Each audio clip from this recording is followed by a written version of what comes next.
Mas olha só, como eu mostrei a vocês o nosso texto hoje, que o Braulio vai devolver à tela, está aí na primeira epístola de João, no capítulo 1, do verso 5 em diante, entrando no capítulo 2, do verso 1 até ao verso 11.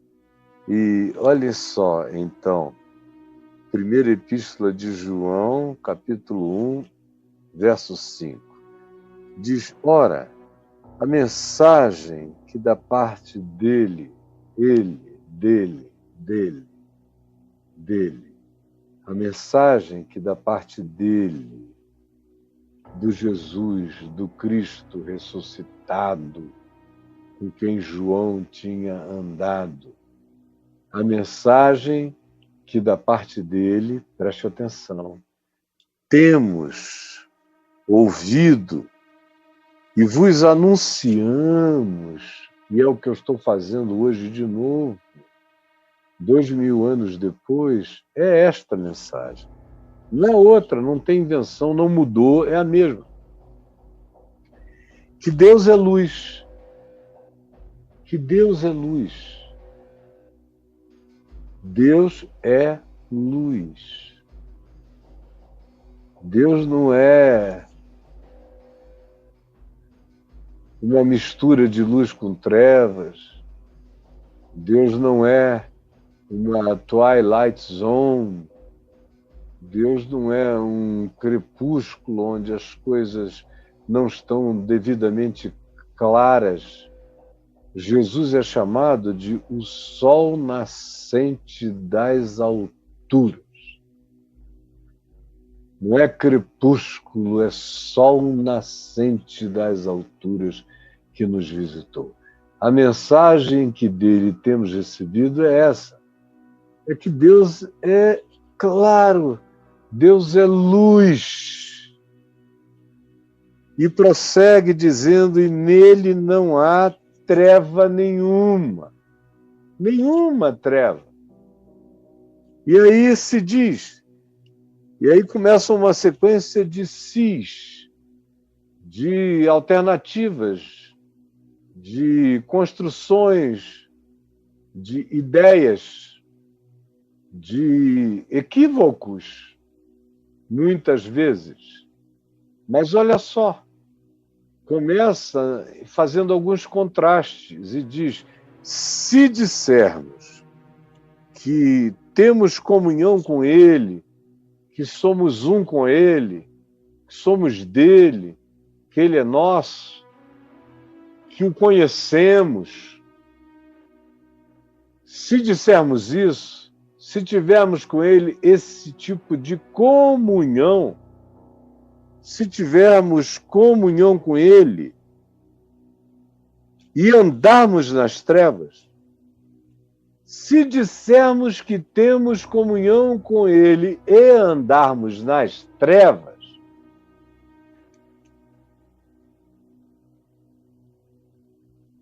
mentimos. Você entendeu? Olha bem para mim.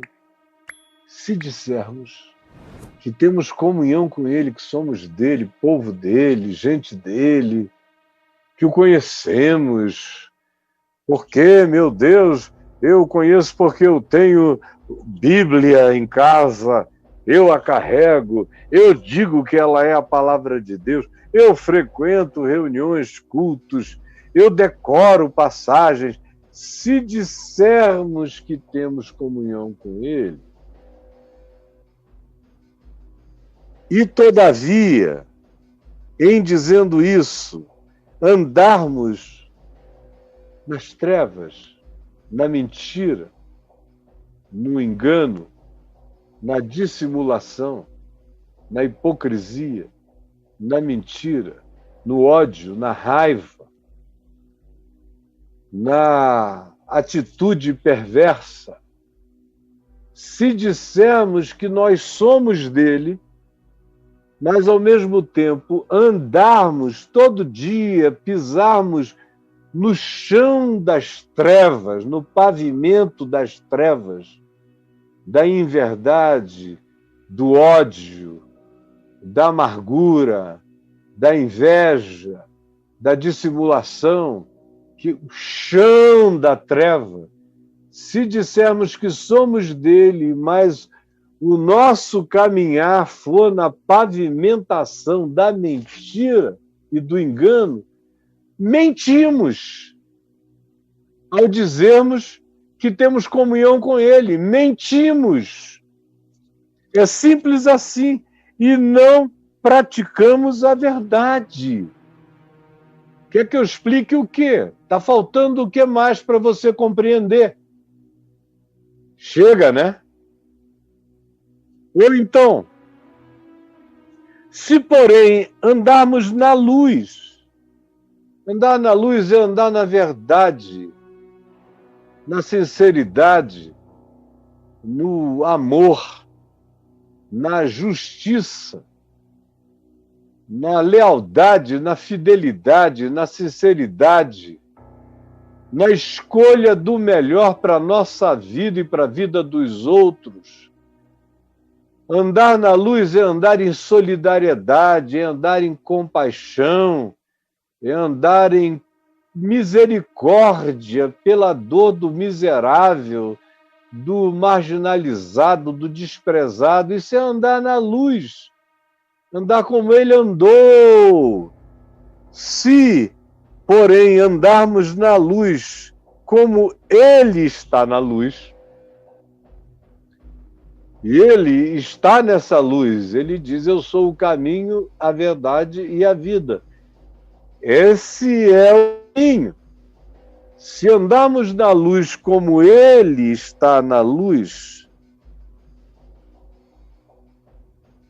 mantemos comunhão uns com os outros. Olha aqui para mim. Se eu digo que eu estou andando na luz dele, e a luz é uma designação conceitual para falar de justiça, verdade, bondade, misericórdia, tudo que eu já disse antes, não vou repetir.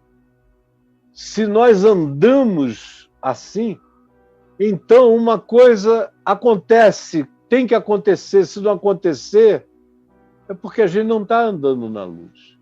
Mas se a gente está andando na luz, nós mantemos comunhão uns com os outros. A gente não cria fosso na direção do próximo. E uns com os outros aqui não é só naquele grupelho que você chama de minha igreja. É com todo outro ser humano, é o próximo, é o semelhante. Semelhante que se aproxima de nós com sinceridade e verdade. É o semelhante que conosco quer ter uma relação de transparência sincera. E, da nossa parte, é uma decisão, é uma escolha de que nós não nos aproximamos de ninguém a não ser com luz, andando na luz. E a luz é sinônimo de todas aquelas outras coisas que eu já mencionei. Então, eu me aproximo de ti, me aproximo de qualquer outra pessoa, da minha mulher, eu tenho que conhecê-la na luz. Ela tem que me conhecer na luz, não no engano. Os meus filhos têm que me conhecer na luz. E eu a eles na luz, se eles quiserem ser luz em tudo comigo. Mas no que me diz respeito, unilateralmente, eu decidi que eu vou me relacionar com eles na luz. Manter comunhão uns com os outros. Uns com os outros, aonde há uns e aonde há outros. O que tem que mediar entre uns aos outros é luz.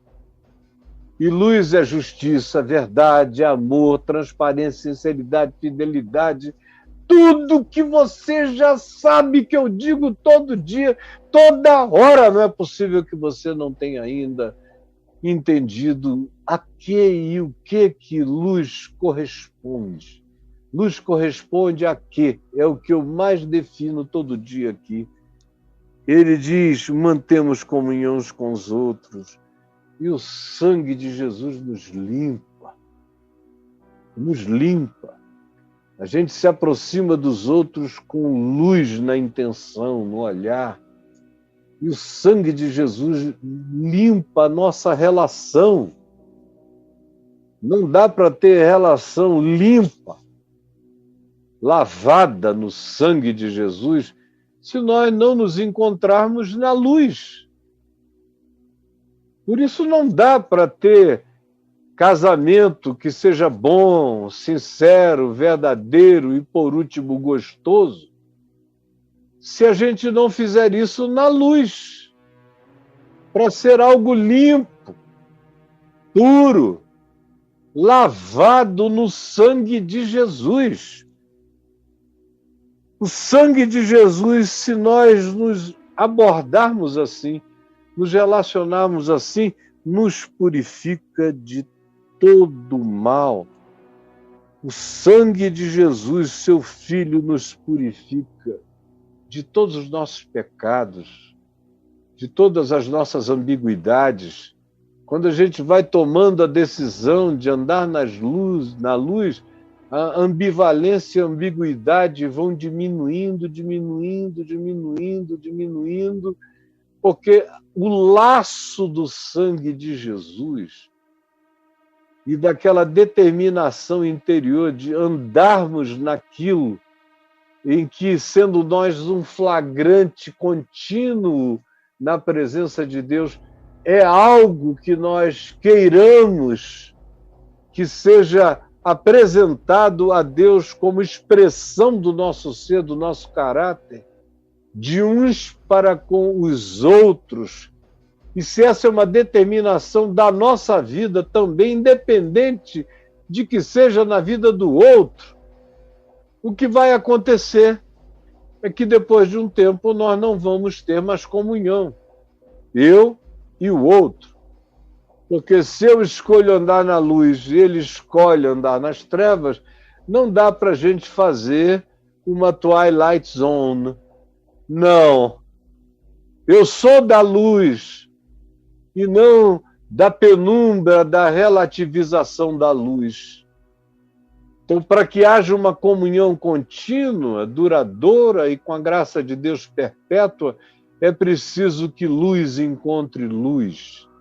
E apesar dos dois e deles e dos que se encontram serem relativos, se eles fazem isso com a intenção de apresentarem-se como amor um ao outro, e amor e luz são sinônimos, e justiça e luz são sinônimos, e verdade e luz são sinônimos, então o sangue de Jesus, o Filho de Deus, nos purifica de todo pecado, de todas as nossas relatividades, e a gente vai crescendo, vai melhorando, todas as nossas ambiguidades vão diminuindo, a ambivalência, o coração vai tendo prazer, não na dissimulação, mas na revelação, no apocalipse, no tirar o véu do nosso ser e permitirmos nos iluminar pela graça de Deus, o que muda tudo na existência da gente.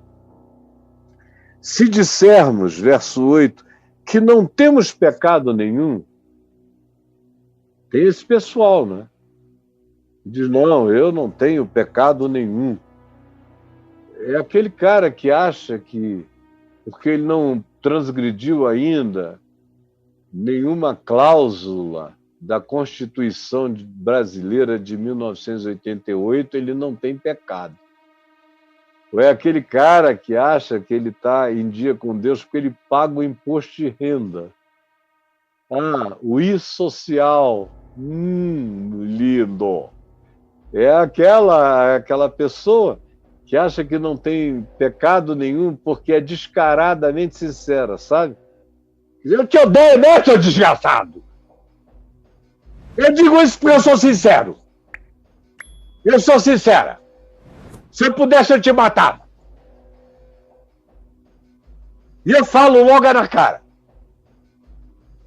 Aí depois chega para mim e diz, não, eu não tenho pecado nenhum, pastor. Porque eu digo na cara que eu estou com vontade de matar. E eu estou mesmo.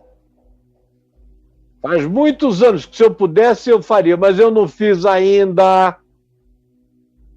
Porque tem Deus no céu e a justiça na terra e eu não estou aqui para brincadeira. Por isso essa figura diz que não tem pecado. Ou tem aqueles que dizem que não tem pecados porque são fiéis dizimistas. Meu Deus, é muito idiotice. Sou fiel dizimista, não falto cultos. Vejo os deveres de casa dos meus filhos, se está tudo em dia. Toda vez que os meus filhos saem de casa, eu digo, Deus te abençoe. Ou eu vou lá dentro do quarto, na hora que eles estão dormindo, e digo, que Deus abençoe vocês, e recito o Salmo 91, assim, bem baixinho, não tenho pecado nenhum. Tem mulher que diz, não, eu não tenho pecado nenhum, porque eu não tenho sexo anal com meu marido, não tenho pecado nenhum. Ele também me pede para fazer sexo oral nele, eu não faço. Essa boca de Jesus não tem pecado nenhum. E tem aquele cara que diz, eu também não tenho pecado nenhum, porque até a minha relação sexual com a minha mulher é aquela na missionary position. Nós ali como dois santos de Deus em posição clássica, que é para nem corrermos o risco de desenvolvermos concupiscência. Minha mulher é tão linda, em outra posição eu poderia olhar para ela com um desejo mais forte, e eu não quero, então por isso eu digo, por essas abstinências eu não tenho pecado nenhum. Eu também não tenho pecado nenhum porque eu voto nas autoridades constituídas. Eu voto. E eu não voto em comunista. Por isso, graças a Deus, eu sou um cidadão, uma cidadã que não tem pecado nenhum. Aí eu vou ouvindo as listas pavorosas dessa basicalidade chocante do indivíduo que acha que por causa de exterioridades farisaicas, religiosas e cidadãs e de natureza comportamental exterior, ele não tem pecado nenhum. E nunca entendeu o que Paulo disse aos Colossenses no capítulo 2, que não adianta você dizer, eu não pego nisto, eu não bebo aquilo, eu não toco naquilo outro, porque essas coisas têm só aparência de sabedoria, de piedade, de alguma coisa assim, mas não tem nenhum valor contra a sensualidade, e nem tampouco contra o ódio, contra a raiva, contra a antipatia. Eu conheço muita gente que diz, não, eu nunca traí, tive todas as chances da vida, tive isso, tudo, tive aquilo outro, mas eu, graças a Deus, estou livre. Eu digo, amém, graças a Deus. Mas é gente implicante pra caramba, cheia de birras, ninharias, antipatias, zangas, e desconfianças, e guardas levantadas para cá e para lá contra os outros. Você pensa que só o quê? Isso é pecado. Todos pecaram. Todos. Igualmente pecaram. Todos, igualmente, carecem da graça, da glória, do perdão de Deus em suas vidas. João argumenta acerca daqueles que chegavam a ele se apresentando como gente sem pecado. E tem gente também que diz que não tem pecado simplesmente porque não importa o que façam e o que cometam, eles dizem que pecado não existe, porque Deus não existe, logo só existem transgressões sociais, mas pecado mesmo não existe. E tem aqueles que dizem que o Deus deles é um Deus para quem não há pecado. E que eles podem absolutamente viver do jeito que queiram viver, porque não existe pecado. Você conhece esse tipo de pessoas? Eu conheço um bocado de gente assim. Cada vez mais tem gente assim. E em algumas linhas de natureza psicológica, a argumentação toda é que não existe pecado. Tudo que você chama pecado pode ser substituído pelo termo neurose, mas pecado mesmo, de fato, não existe, porque não há Deus ante o qual você levante a cabeça e não há o teu próximo, para o qual você designe seus olhos e o seu olhar e veja que você pecou contra os céus e contra o próximo. Existem pessoas para as quais essas referências não existem e a transgressão a elas não significa nada. Se dissermos que não temos pecado nenhum, a nós mesmos nos enganamos. A nós mesmos. É o mais terrível auto-engano. É você passar pela vida sem se enxergar, sem saber que você é pecador relativo, transgressor de realidades diferentes, em dimensões diferentes, não só quando você transgride para fora, mas, sobretudo, como disse Jesus em Marcos, no capítulo 7, quando você transgride para dentro. Mas se dissermos que não temos pecado nenhum, João diz, a nós mesmos nos enganamos. Perdemos todo o senso de autopercepção. Perdemos todo o poder cognitivo. Se eu disser que eu não tenho pecado nenhum, que eu não tenho falha nenhuma, que eu não tenho erro nenhum, eu estou me enganando e perdendo a cognitividade necessária para me enxergar, e se eu não me enxergar, eu não te enxergo. Se eu não me enxergar, eu não enxergo nada. Se eu não me enxergar, eu não enxergo ninguém. Perco essa capacidade. A nós mesmos nos enganamos. E a cognitividade do reconhecimento da verdade não está em nós, não nos habita. Não nos habita.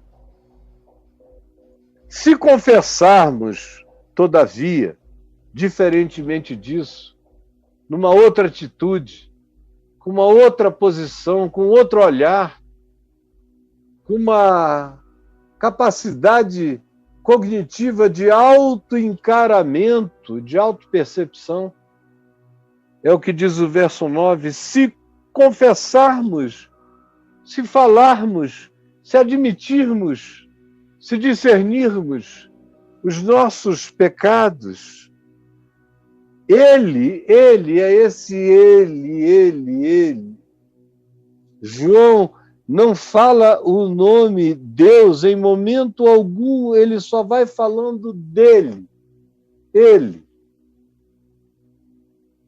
Se confessarmos os nossos pecados, ele é fiel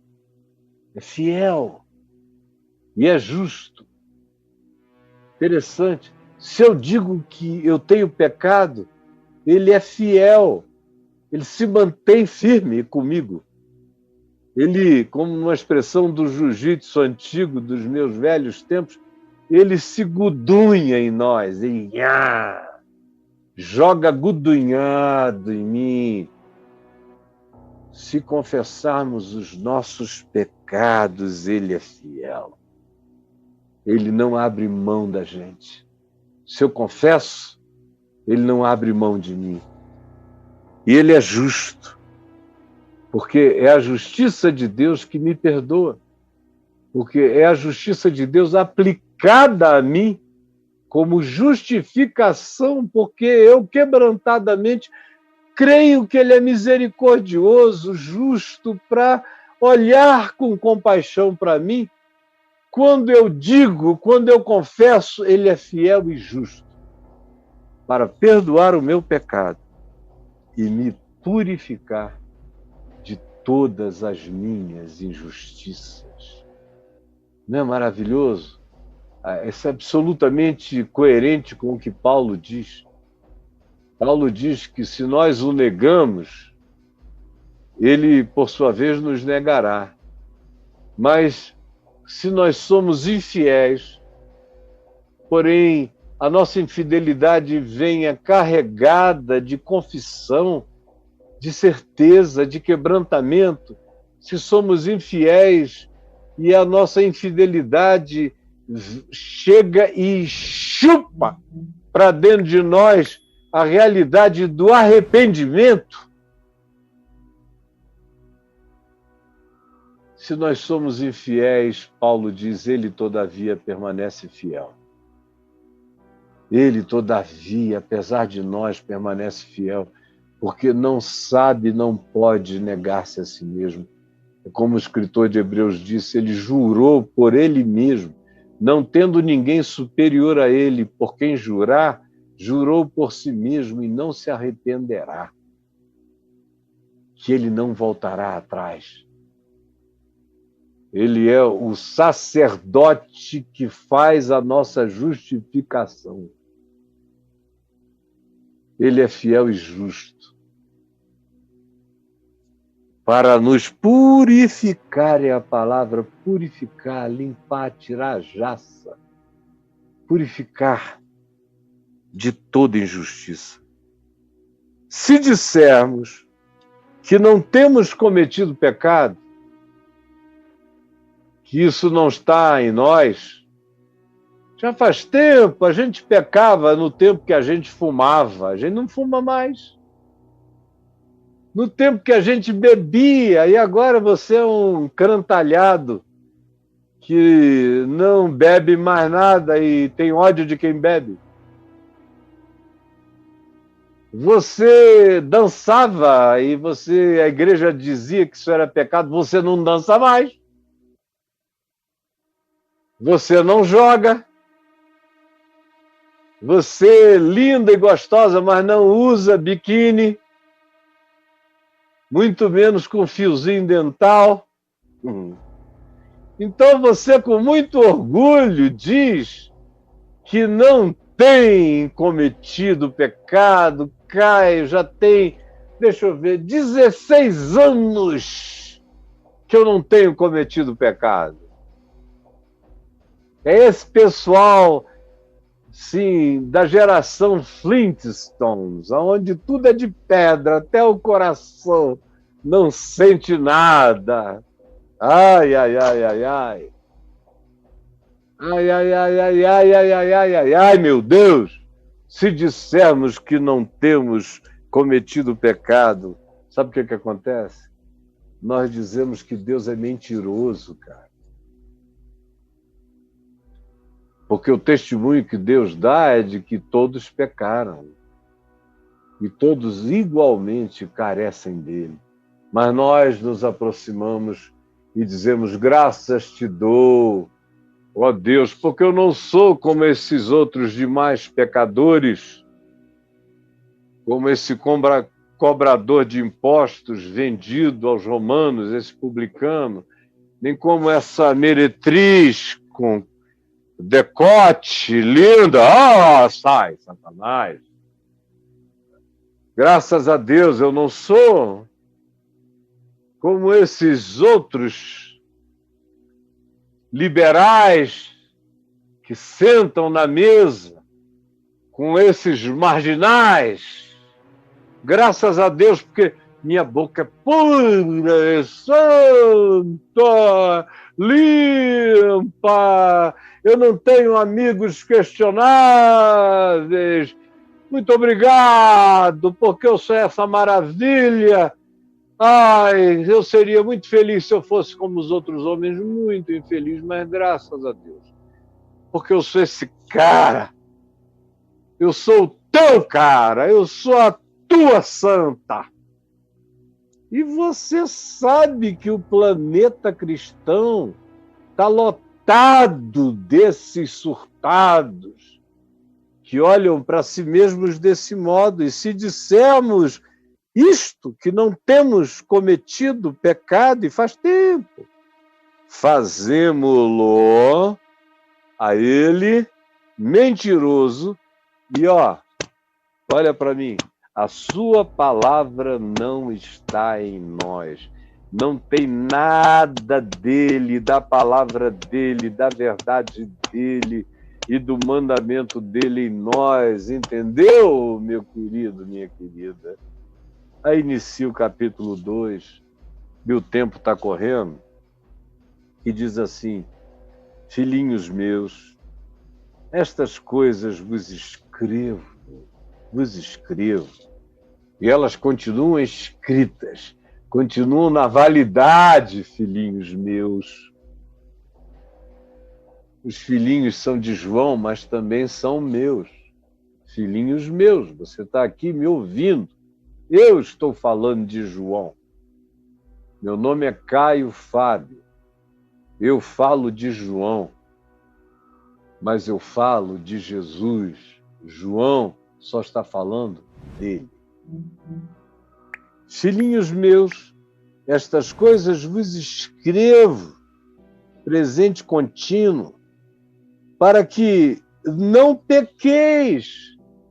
Significando dizer que se vocês mantiverem isso vivo na mente, o que João diz quando ele diz estas coisas vos escrevo, é numa alusão a que o que ele disse até aqui não se perca, se transforme numa palavra contínua na mente, na consciência, nos parâmetros, nos paradigmas, nas referências, nos significados, nos princípios, nos valores, nas compreensões.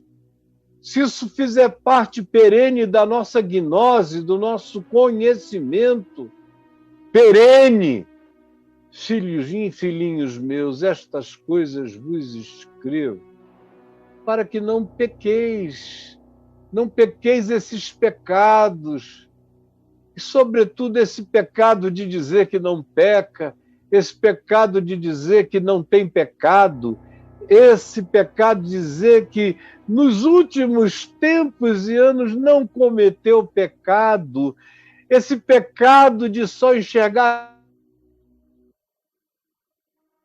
atividade dioturna, constante do pecado na minha mente, em pensamentos, em palavras, até aquelas que outros não ouvem, que eu só falo de mim para mim mesmo, de sentimentos, de emoções estranhas, de omissões perversas, ou de preconceitos nem sempre confessados, mas sempre arraigados, ou qualquer outra coisa que não seja como Jesus foi.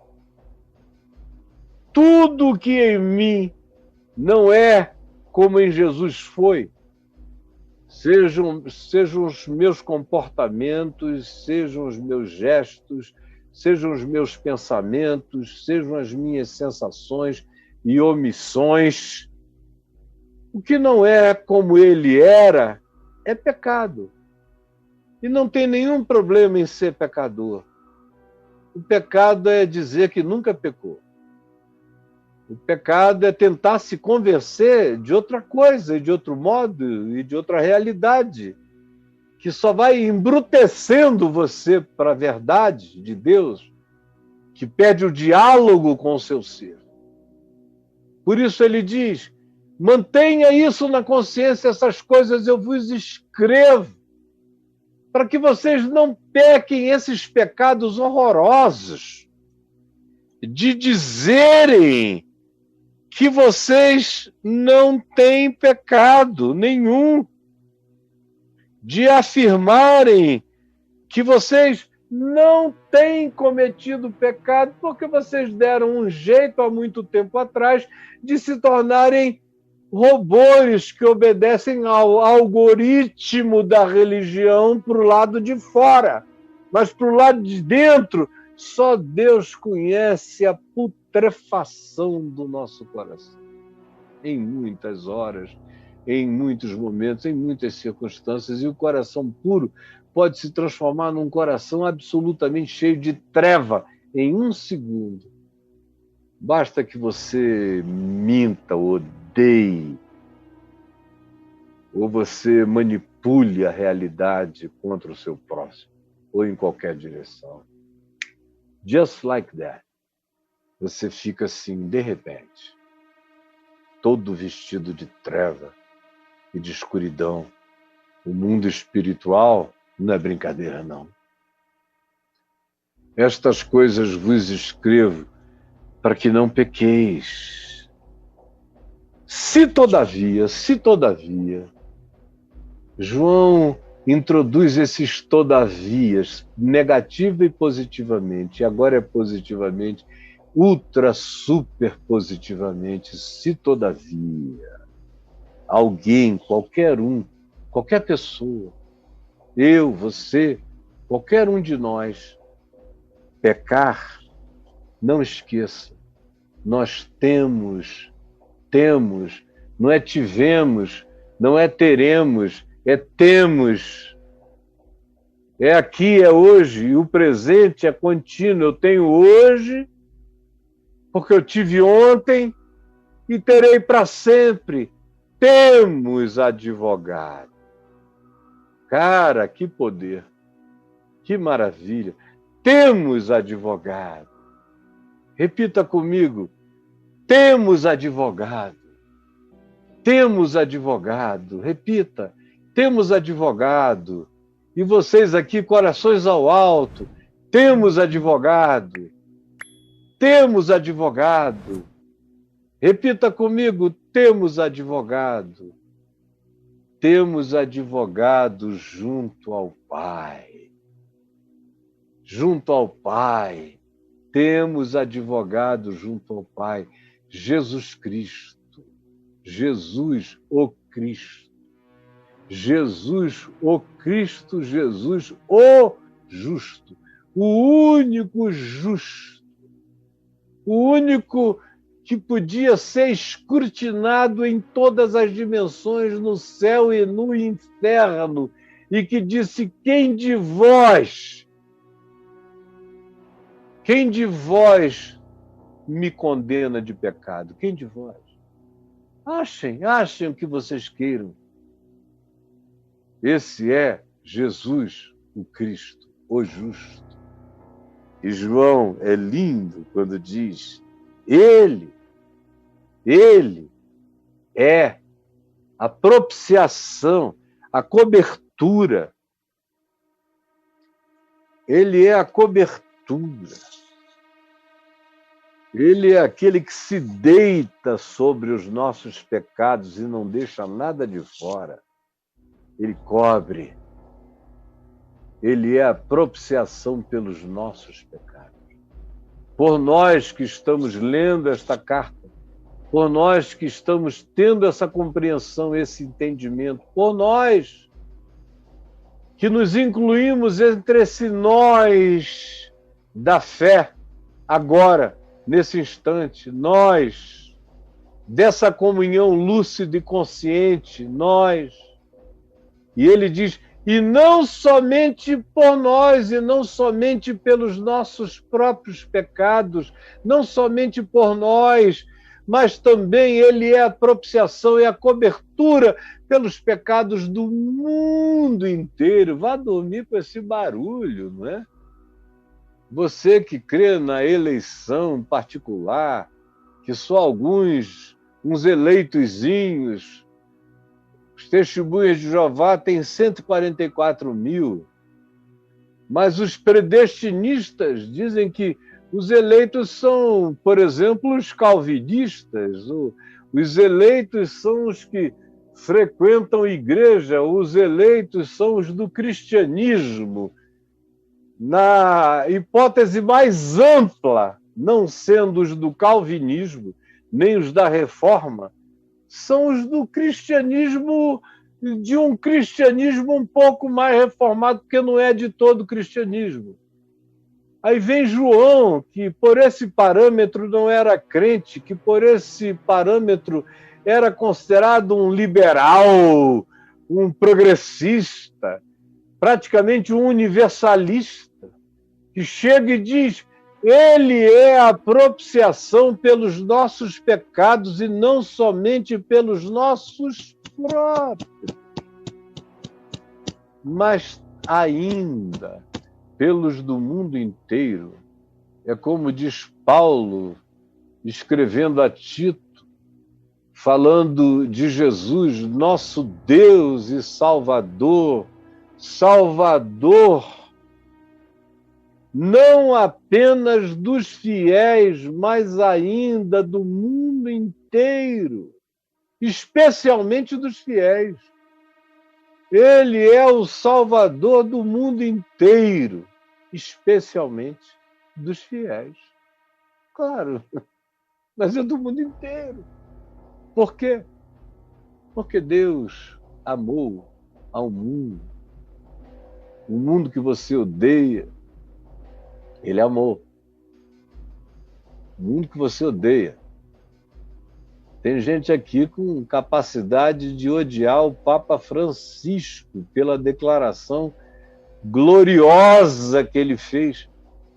Uma declaração de natureza reformada, supra-reformada, que pouquíssimos reformados conseguiram se reformar nesse nível e nesse ponto, mas que Lutero teria aplaudido, porque a reforma que Lutero queria era muito maior do que a reforma que ele conseguiu. Mas tem gente que consegue ficar com raiva de ele chegar e dizer que os gays também são filhos de Deus. O cara fica com raiva, com raiva. E eu digo, é meu irmãozinho querido Francisco, grande privilégio que eu teria, por exemplo, antes de morrer, Francisco, seria te encontrar e te conhecer aí em Roma, para te dar um beijo fraterno, em nome de Jesus. Mas tem gente aqui querendo jogar pedra em mim. Aí eles não podem, eles jogam pedras digitais. Bah, bah, bah. Pode jogar à vontade. Não somente pelos nossos próprios, mas ainda pelos do mundo inteiro. Por quê? Porque Deus amou. Esse mundo que você odeia, dos becos escuros que você inferniza, dos quais e nos quais você não consegue enxergar a graça de Deus operando em ninguém. Deus amou o mundo que você odeia. Amou esse mundo de gente, de islâmicos, de budistas, de taoístas, de kardecistas, de umbandistas, de candomblecistas, de todo tipo de confissão e de ateístas e de agnósticos. Deus amou o mundo, amou a humanidade, porque a criação dele, o cosmos, Deus amou o cosmos, é claro, mas tem gente que odeia até o cosmos, odeia a física, odeia a astrofísica, odeia saber de buraco negro, de buraco de minhoca, odeia saber de novos achados, fica com ódio quando se diz talvez haja material que compatível com a água no planeta tal, ou até num ente celeste passando, se pousou lá e quem sabe se verificou que existe a possibilidade de que ele tenha se desprendido de um grande outro corpo celeste onde houvesse água, porque se detectou os elementos constitutivos da água. Lá nas partículas mínimas daquele ente celeste, o cara fica com ódio, com raiva, com zanga. Tem gente que fica com zanga quando se anunciam certas curas científicas. Outros com ódio de saber que o genoma humano foi todo destrinchado, que a engenharia genética pode chegar nas nanopartículas de dimensões do teu DNA que você não podia nem imaginar. Com ódio.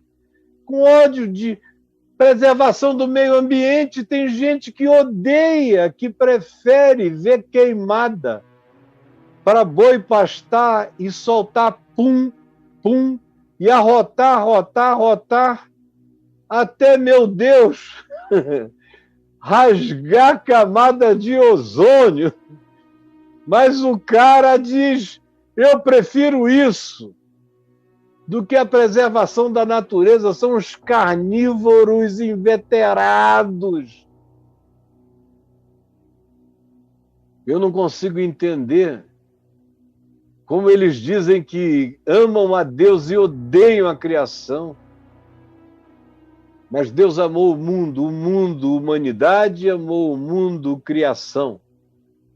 O único mundo que Deus não ama e que eu não devo amar é o mundo dos nossos sistemas, que é justamente o que você ama. Você ama o capitalismo selvagem, ou você ama o socialismo impositivo, ou você ama qualquer que seja o governo controlador. Você ama o que Deus aborrece. E você odeia o que Deus ama. Quem é você? Você está do lado de quem? Desculpa, você é um filho de Deus ou você é um filho do diabo? Odiando o que Deus ama e amando o que Deus aborrece, eu pergunto, quem é você? Mas João diz, filhinhos meus, estas coisas eu vos escrevi para que não pequeis. Se todavia, porém, alguém pecar, tendes advogado junto ao Pai.